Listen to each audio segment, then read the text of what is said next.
Hello once again, and welcome to the Nissan Z Nismo. The Germans have the Porsche 911. The Americans have the Ford Mustang and the Chevrolet Corvette. The Japanese equivalent is the Nissan Z. And by equivalent, I mean a long-serving sports car.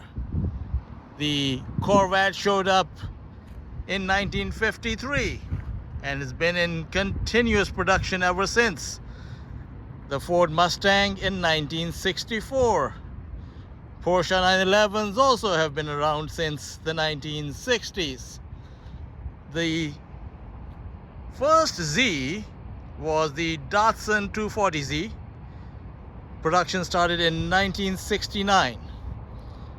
While Z production has not been continuous, it's been fairly steady. There have been only very minor gaps when a Z didn't exist.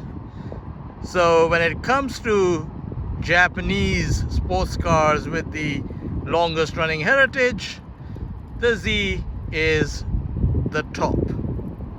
Now that we're done with the history lesson, let's talk about styling. Nissan currently offers the Z in two flavors. There is the regular Z, and this is the Z Nismo.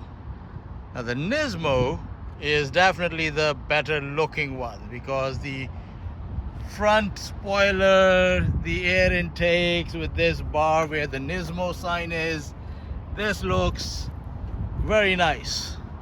Also, the car seems to be a little bit wider tracked than the regular Z. You can see that with this rear spoiler. In the regular Z, it starts and finishes off here in the trunk lid.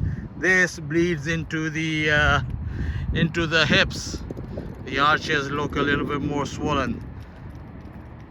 I think it looks quite nice. I wasn't a big fan of the new Z styling when it first came out. It has grown on me, but ever since I saw the Nismo, right off the bat I was like, yeah, this is what the Z should have looked like from the get-go. I'm pretty sure the designer had this already all worked out. They just wanted to introduce a milder version. Wait to give everyone the full fat Nismo. I think it looks fantastic. So what about the interior? Now, okay, this door handle, giant door handle, if you just pull on that, nothing happens. It's got keyless entry, but you have to press this button first. That unlocks the car. Now it opens the door. Okay. Looking at this interior. All right. We've got Alcantara on the doors. We've got Alcantara and leather on the seats. Alcantara on the steering wheel. So if you like Alcantara, you'll like this. Nice racing buckets, manually adjusted. In the regular Z you can get power seats, but the Nismo is more hardcore. Power seats add weight, so that's why you don't get it in this car. Now let's get in.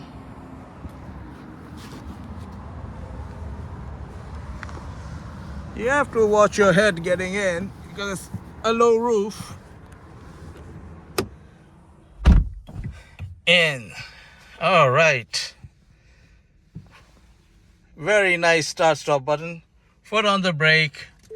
Hit the start stop button. Comes alive.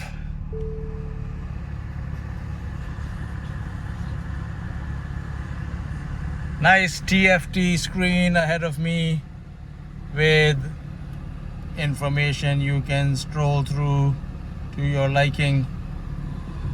A lot of different settings. I haven't played with it in too much detail, but I've got everything set up the way I want to. Got another infotainment screen in the center. It's got all the audio, apps, whatnot. You'll find it here.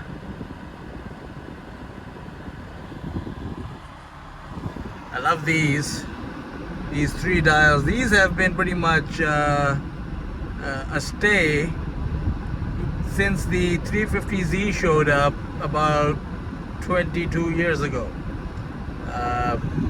And the current Z is still riding on that 350Z platform, although it has received many revisions. Coming down here, this is your mode selector. The Z Nismo currently is only offered with a automatic transmission. Many enthusiasts are crying foul, demanding a manual. Will that happen? Don't know, but I hope so. But for now, auto is the only way to go.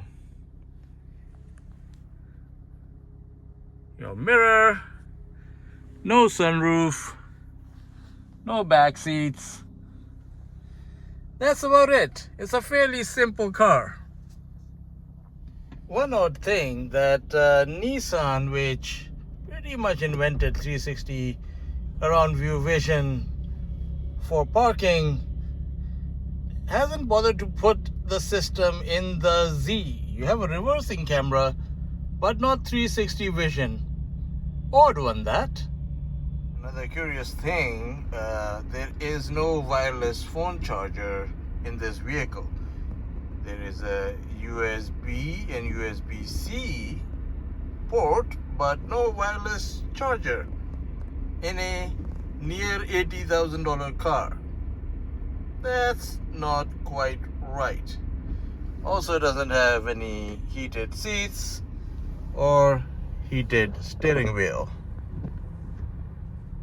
So one thing that came as a surprise in a vehicle that's not exactly swimming in features is that it has adaptive cruise control, which is kind of nice. If you are covering distance, it's good to have adaptive cruise control. No lane keep assist, but adaptive cruise control. How about that? Worth pointing out is the size of the trunk, because it's a hatchback. You think it'll have a massive trunk, and it doesn't. It's not really that deep. It's wide-ish enough, but not deep. And yeah, that's a bar in the back, which is a good idea. It'll stop things from flying into the cabin. Don't think it'll be 100% effective, but something's better than nothing. There is a little bit of space behind the seats for extra stuff, but yeah, not nearly as practical as I thought this would be.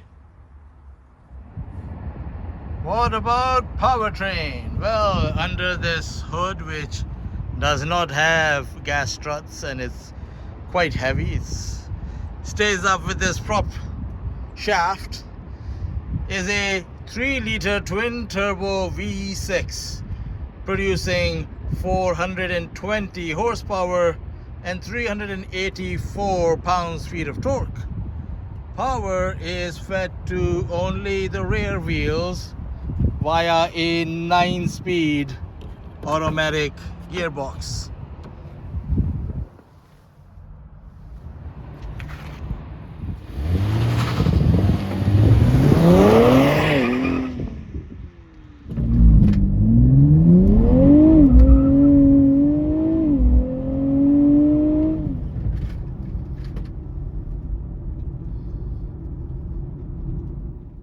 So what's it like to drive? Well, let's fire it up, buckle up, and go for a drive. notice is that it's very stiff. Yes, I know it's a sports car and it's supposed to be stiff, but this does not have adaptive dampers. So it is stiff all the time. You can't choose between a softer setting for everyday use and a sort of track setting for when you're having fun. So you have to just live with this ride quality, which isn't great. Maybe I'm too old for something that is this stiff, but yeah, it is very stiff. Corners, okay. How does it handle? Well, handling is actually very good. These Dunlops grip, like, wow. They offer tons of grip. So, and these it handles well. But plush it ain't. What about performance? Because after all, you're going to buy a car like this for performance. Well, let's get out of standard mode into sport mode and find out. Getting the off ramp onto the highway. My God, it grips. I'm in sport mode. There's one more above this, but for now, sport mode. Yeah, the grip is what impresses you the most.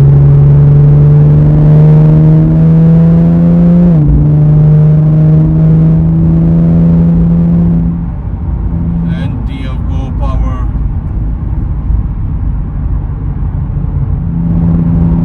Again, because it doesn't have adaptive damping and suspension is rather stiff, the structure of the car is rather stiff, it picks up every imperfection in the road.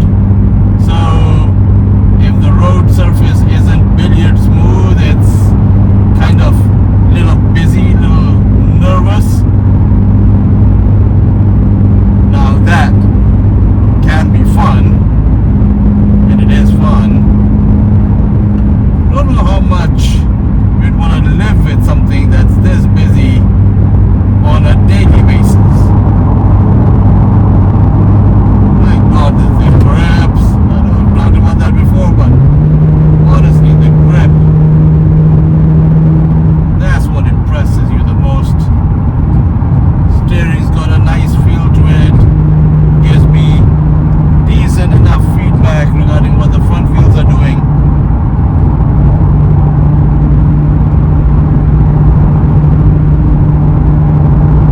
Could it have been more communicative? Sure. But this isn't bad. So there is one mode above Sport called Sport Plus. Just engage that.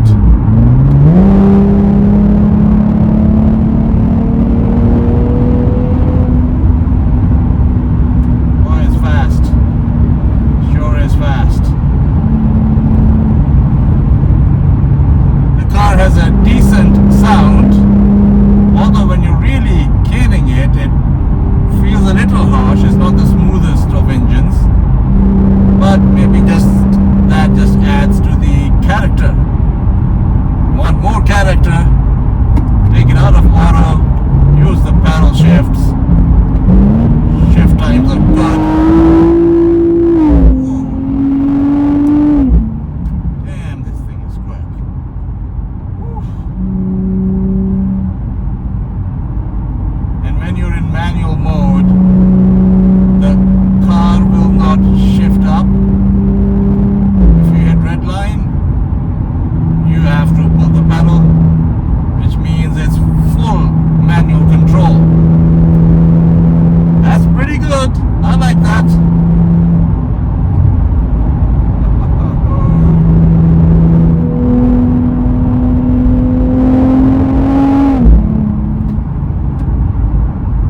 This is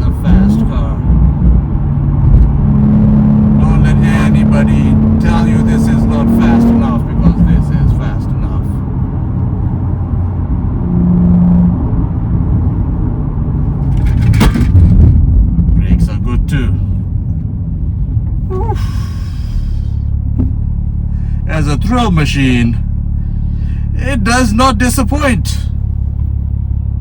Really doesn't disappoint. There is a degree of violence with which this delivers power, how the upshifts are. Some may call it unrefined, I call it ideal for sporty driving.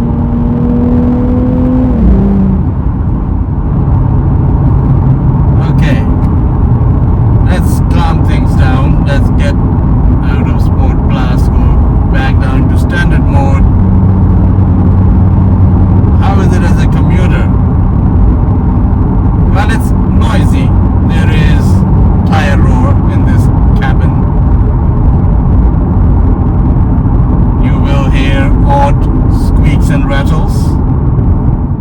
I suppose you could use it as a daily, but it's best if this is your secondary car. Driving something this stiff every day, sitting in these sport bucket seats, it might get to you after a while. Also, do you really want to put winter tires on this thing and slog it through a Canadian winter? No, that would not be right. That would be being cruel to the car. No, don't do that. Nissan isn't the wealthiest of car companies. In fact, it's been more in the news for financial troubles than pretty much anything else. So they really don't have the budget to develop a brand new sports car from the ground up. They had to use an existing chassis, an engine that was in Infinity models for several years, and they had to make this Frankenstein monster of a car. And given what they've accomplished, I think they've done one hell of a job with tight budget restraints and using a lot of existing technologies.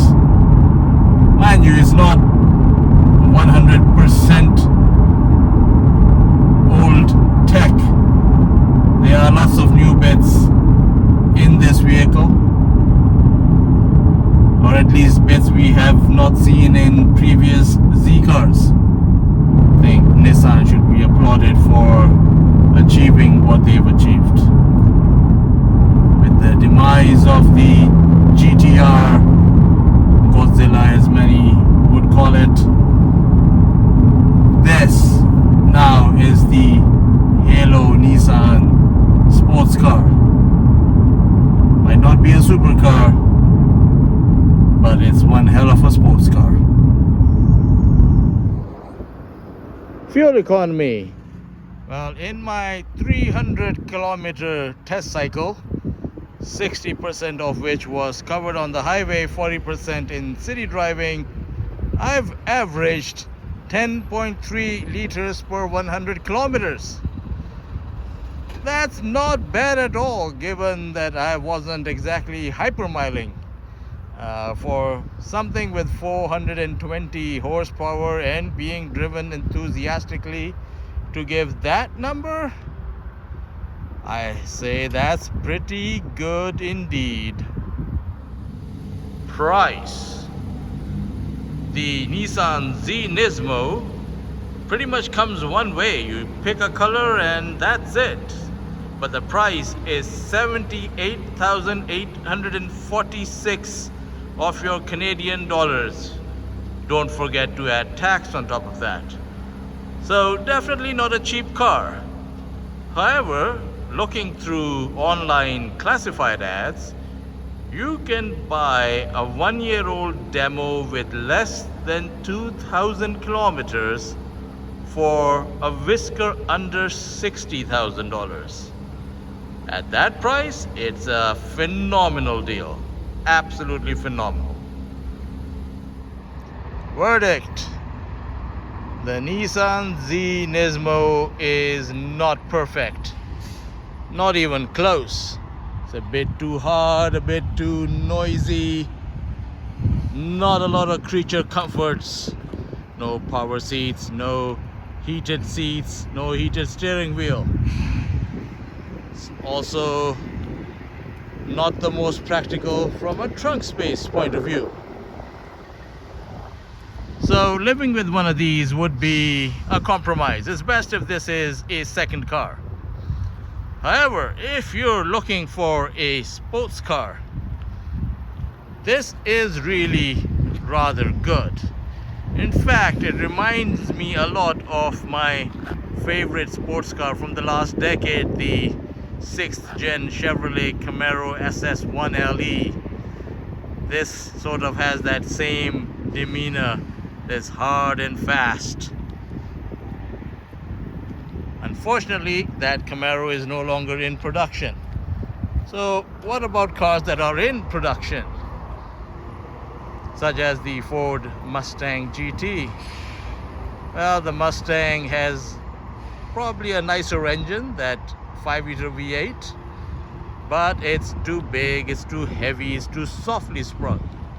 So it's not a real sports car. Yes, you can get performance packs, you can go dark horse, but I think this is still the better sports car. What about the Toyota Supra? Supra also has a better engine, and it is available with a 6-speed manual. Mind you, if you need a manual Z, you'd have to make do with the regular Z and not the Nismo. So there is that option available. The Supra is probably its closest rival. However, the Z Nismo is a riot. It is hard, fast, makes a lot of noise, will put a smile on your face. Now, is it worth nearly $80,000 in Canadian currency?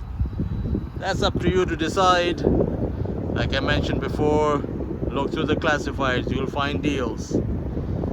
And the discounted prices I've seen, at those prices, yeah, absolutely get a Z Nismo. You will not regret it. Hope you liked the video. Please do like and subscribe. Thank you.